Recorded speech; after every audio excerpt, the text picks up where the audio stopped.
découverte de ma culture, au final, ça s'est fait assez progressivement. Déjà, d'avoir les réseaux sociaux, ça m'a énormément aidée, puisque j'ai pu faire la rencontre, par exemple, de Congolais, de Zaïrois, qui m'ont justement expliqué la culture.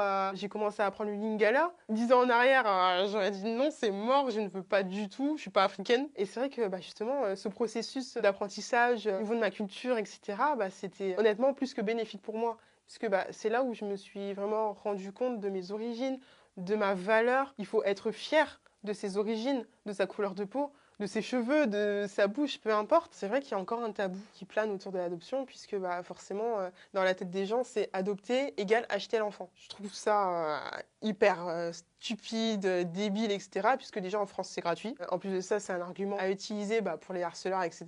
Et en plus de ça, c'est vrai que c'est un tabou, puisque adopter, c'est égal pas d'enfant, égal problème de santé, égal tabou, égal honte, etc. en fait. Sauf que non, adopter, c'est hyper beau, c'est-à-dire qu'il y a des enfants qui attendent d'être adoptés. Moi, j'en suis très heureuse d'avoir été adoptée par des parents aimants. Je les aime mais de tout mon cœur et je pense que c'est réciproque.